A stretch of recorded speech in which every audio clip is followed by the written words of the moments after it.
This is a disease and an illness that if you get into the ring with it, it will knock you out. If you have to take a month off and you're battling to do that for a month, there's something on. We are really known as the drinkers of the world. My body was packing in. I was bloated, I was yellow, I was swollen. Anyone out there that loses it with their addict partner, father, mother, daughter, brother, sister, do not beat yourself up.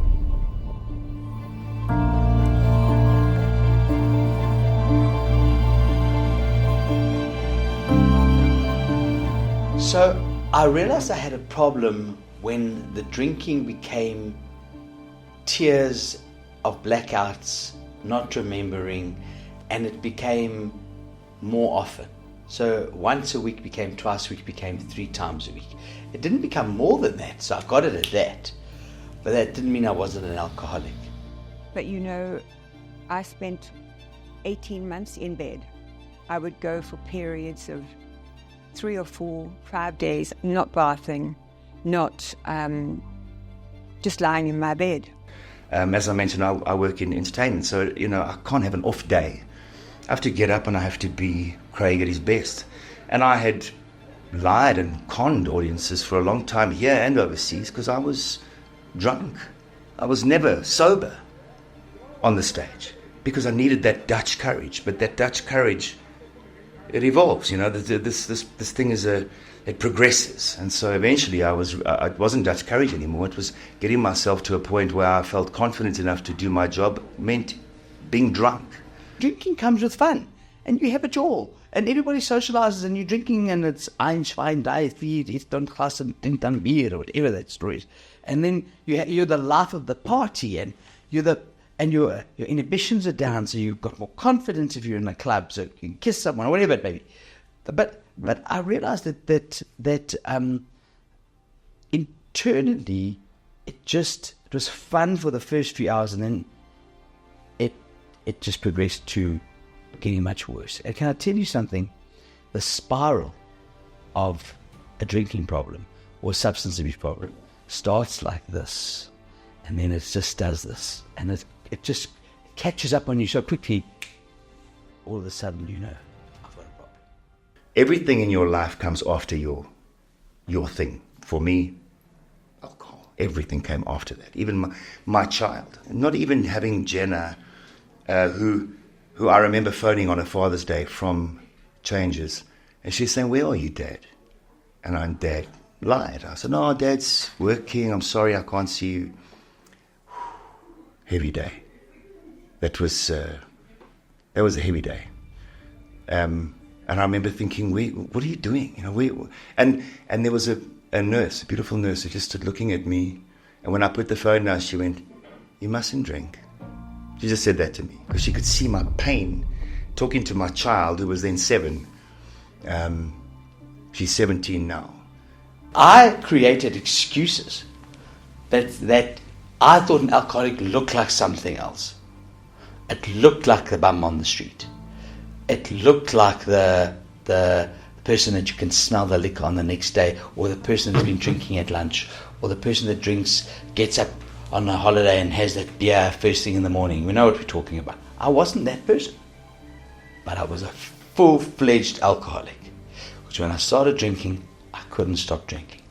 And because I didn't want to embarrass myself, I would drink 1.5 bottles of wine, go home, and then finish half a bottle of vodka by myself. My mom said, "I'm not going to allow Craig, I'm not going to end up planning his funeral," because I was getting sick as well. Physically, I was taken into hospital. All these things were not enough to make me stop so far. That's how far into this thing I was. I had made my mother age 10 years in the last 2 years, when my drinking had progressed to a point where she basically said, "I have to arrest my son. I have to section my son, or he's going to die." Because I didn't have the courage I was still in denial. I can manage this, I can control this. So I wasn't aware that this was rock bottom, but when I talk about it now, it sounds pretty rock bottom to me, that I was lying to everybody. I was basically killing my mother. I mean, she When I saw my mom in court the day she arrested me, she was sitting there. She wasn't white. She was green with fear and anxiety and concern and sadness, because she thought my son's going to come out of those doors like a raging bull and swear at me and be angry with me, because she was basically giving me no choice but to either go to jail or to go to rehab. I was picked up in the back of a police van. Proper. They came into my home and cuffed me. And I remember thinking, wow, she went through with it. She actually went through with it. And when I walked out and saw my parents green with fear of me, I just went, okay. And I thought that was me accepting, but it wasn't yet, because I still had to go through 2 relapses before I realized, okay, now I really mean okay. So rock bottom for me was my mother, physically I could see that if I'd carried on drinking, I wasn't going to kill only myself. Mom was, she was on the way out. Is Mom still with us? Mom's here. And I couldn't hold a relationship when you're drunk. Because you're drunk, you do stupid things. You say terrible things when you're drunk. You don't remember the next day, but they remember. Those chip away at the relationship, so you can't hold relationships. I lost my job, my career went for, I lost my car, I lost my house. I didn't have a cent to my name 16 years ago. And alcohol's not the problem. I'm the issue here. One must always remember that. I'm only having a glass of wine a day, or 1 or 2 glasses every day. If you're having 1 or 2 glasses of wine because you need de-stress, there's a problem. You've got a problem. If you need to be drunk as a skunk every time there's a rugby match, and it's twice a weekend, you've got a problem. But you think you're fine because it's Monday to Friday, you're not drinking. And the journey with alcohol, I always say, becomes your primary relationship. And it starts off with you in a shiny car, and the alcohol's in the boot, and you're in the driver's seat, and the sun is shining, and everything's great. And you stop off somewhere, and on a picnic side on your journey, the sun is shining, and eventually you have a drink, whatever. You keep going. A couple of clouds come. You keep going. Then the booze moves from the boot to the back seat of the car.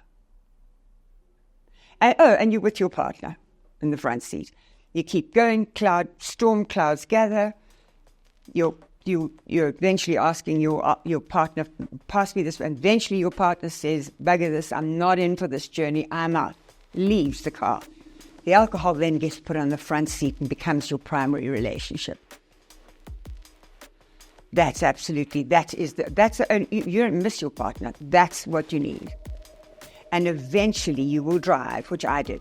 You will drive where the tar runs out, it's a dust or a gravel road, and you drive to the edge, and it is storming and it is black outside, and it's whether or not you're going to drive over the edge, whether or not you're going to try and reverse.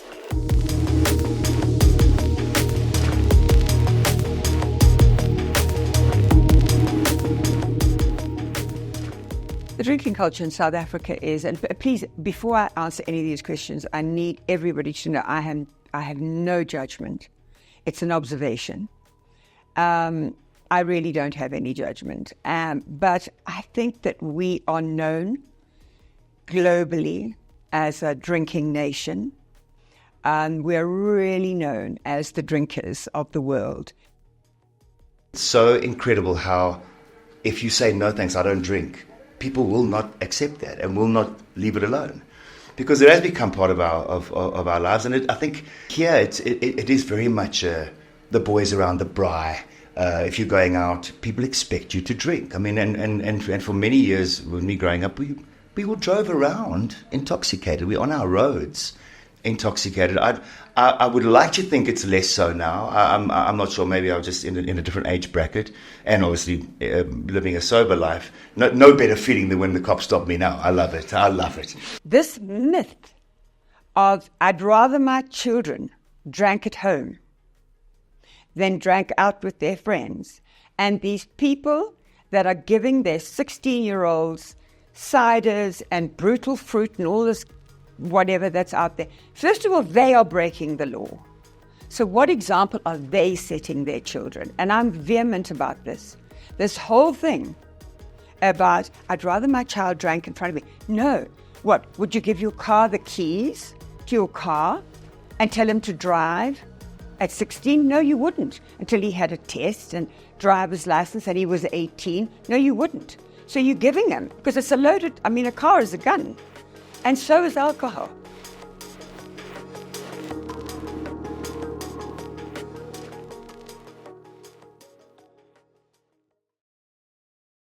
Sometimes a frank conversation needs to be had. And it's okay if you love someone to have that conversation, even if they cut you out. But you've got to say, as an observer, I think it might be getting out of control. Do you need intervention? You know, I see a big cyst growing on your neck. I think, baby, it's time to take you to a doctor. Same concept. Just because this is hidden in the brain, the most complicated organ and interesting organ and dynamic organ in the body, by the way. Just because it's happening all here doesn't mean that it's not happening, because you can't see it physically. But alcohol and drugs, and there's a physicality to it. My sister, thank God, was the one person who used to come in and slap me about a bit, and she tried to wash her hands of me, but she couldn't, but everybody else did. And in fact, when I think back, maybe if they'd washed their hands of me sooner, but it's hard for people that love you.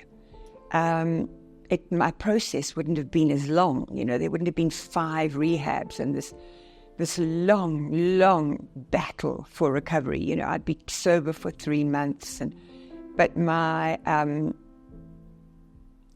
ended up, I really hit rock bottom. Marius again said in one of the lectures, if the family says, if you don't stop drinking or using drugs, I'm going to do X, Y, and Z, and then they don't do it. And why don't they do it? Because it's hard to do. You love this person. You don't want to punish them. You don't want to put them out of, close the door behind them and say, you're on your own. You don't want to give them ultimatums and say, if you don't, and then have to follow through. But if you don't do that, you become part of the lie. You become a liar. You can't be held to your word. It's conspiratorial now. You become part of the problem. But you're doing it out of love. This is what is so difficult. My mother doing what she did, as I said, I see it now as giving me another life. Going, okay, you can't find it in yourself. You're a 42-year-old man. I'm going to make you do this. My mother did that for me. And like I said, my reaction when the cops walked in my home wasn't like, what? How dare she? I went, wow, she did it. She actually did it. That was my reaction. Sorry, I just wanted to... The family needs to stay good on their word, or you become part of the lie. Yeah? Absolutely. You need to mean what you say. That's the sentence I always use with families. You need to mean what you say. Another symptom of our disease is that we'll continue using drugs and alcohol even though we know we're going to lose everything because of the way our brain changes. And that's why it's inexplicable for people to understand why, if the mother knows she's going to lose her children, if she knows that and she still uses drugs and alcohol, why does that happen? Because our brain changes to an extent that we don't care. You can't reason with somebody when they're drunk. That's the first thing I would say to a loved one, is no matter how badly you want to speak to the person that you love, do not speak to them if they've had a drink. And people say, oh, but how do I know if I have had a drink? That's a weak excuse. Every person who is close to somebody who is drinking or drunk knows immediately, knows after one drink. They can tell. And it's not, you can tell on the phone. You don't have to smell or see. So the first thing is with love. Do everything, although sometimes it's not. First of all, don't beat yourself up if you lose it. Anyone out there that loses it with their addict partner, father, mother, daughter, brother, sister, do not beat yourself up, because you are taking on much more than they are at the present time.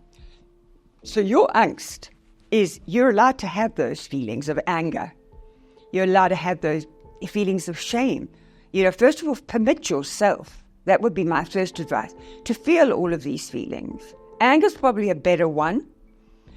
Alcoholics are incredibly manipulative, and they will pull the sorry card. I did. And I don't know one alcoholic that doesn't. And normally what happens is then the family doesn't even want to approach it because they're scared that they're going to trigger something. I always ask families, and I say to them, you know what, don't walk on eggshells. Because that what you're going to say could be exactly what they need to hear at that stage. Tough love, overused, overexposed, over everything, is the best form of doing it. It's the hardest and the most tragic thing for people to have to do. But you just say, phone me tomorrow. And if they phone and say, I've been knocked over, phone an ambulance. And it's hard. It is unbelievably hard. And what I always say to my mom, and what I always say when I speak at places like when Marius does a talk or something, and we speak, I say, Mom, don't mistake gentleness for weakness in a woman, because my mom is very gentle, but she's not a weak woman. She looked at me and said, right, I'm going to arrest you because you're becoming a danger to yourself and everyone around you. Just thinking of my daughter as well, and she did it. So when I speak about my mom, I say that she gave me life twice. Because she had me and then she did what she had to do to give me another shot.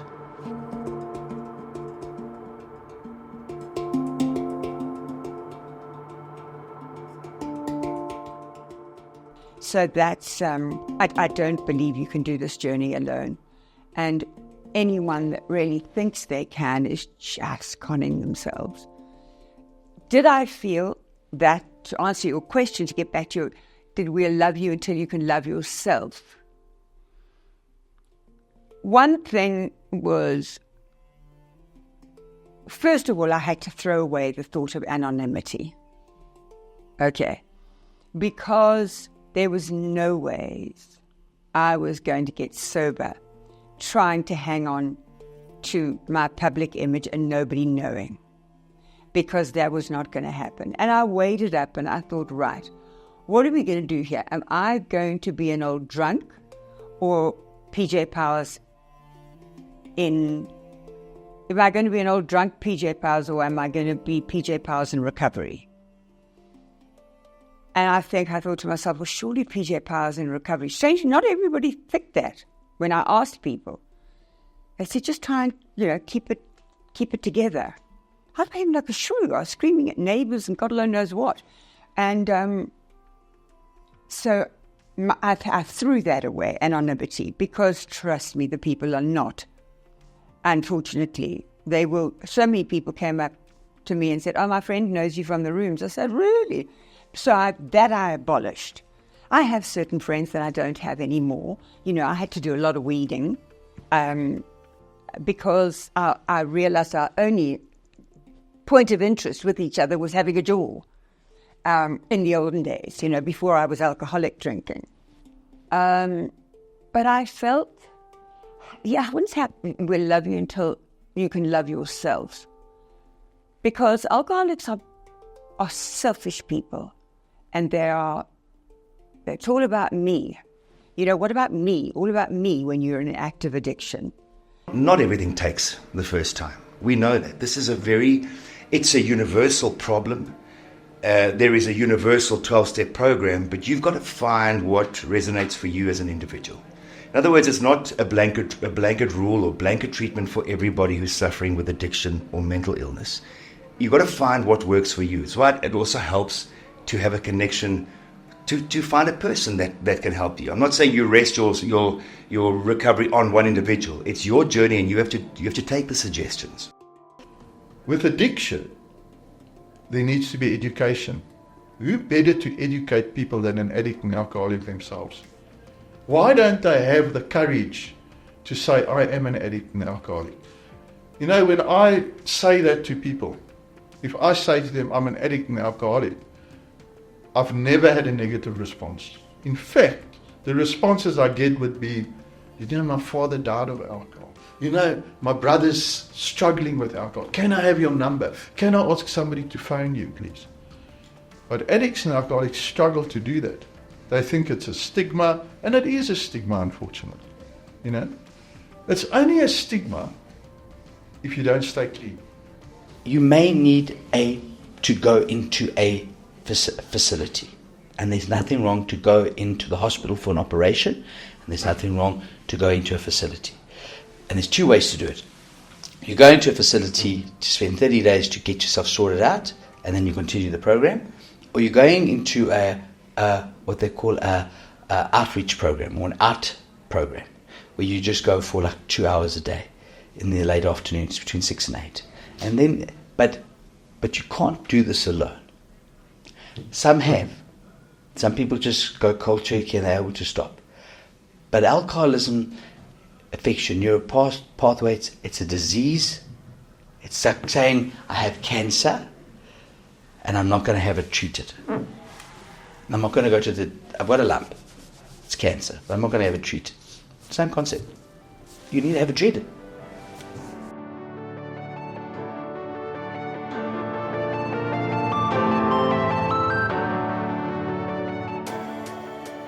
The progress is incredible. Number one, there's less drama, actually almost no drama.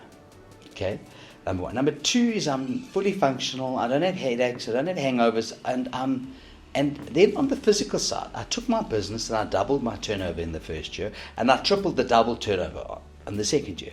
So just to show you from a business point of view how I wasn't optimizing what I was able to actually do, and I had a quite successful business.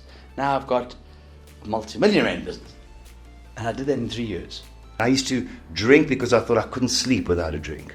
I sleep better in the last 8-9 years than I ever have in my life. I sleep beautifully because I've got nothing to hide. I've got nothing to.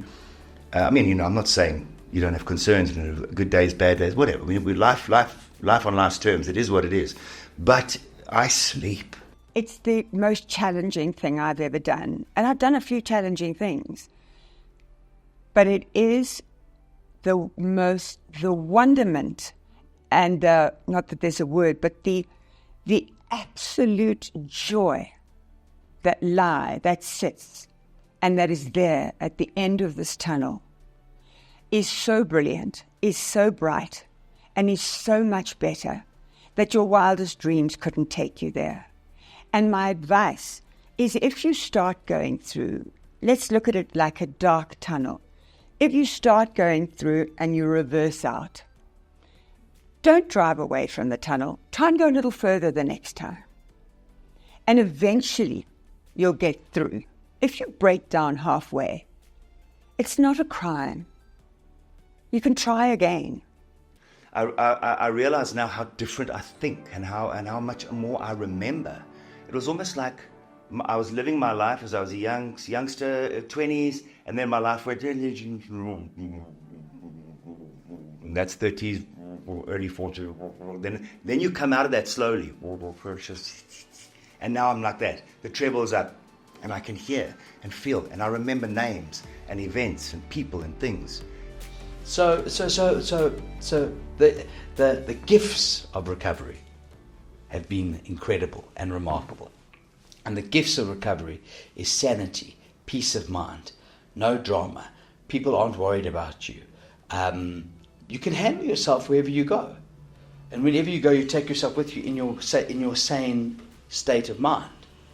Yes, it's not easy to be sitting at the Rugby World Cup final when everybody's boozed up. It's not easy. But for that 5 hours of drunkenness, you're going to have 5 days of brilliance. To the men out there who listen to Hot 1027, ask for help, get help, take suggestions. It doesn't make you less of a man, it makes you more of a man in my eyes. I mean, definitely. It is a joy to know your life. And let me tell you something else. When you come through on the other side, the adversity that you've gone through getting there will define you for the rest of your life. It will define who you are. Not being an alcoholic, but just knowing that you can really be proud of yourself. And being proud of yourself is the nicest feeling in the world. Not getting and having, just being proud of yourself. And you can be. You really, really can be.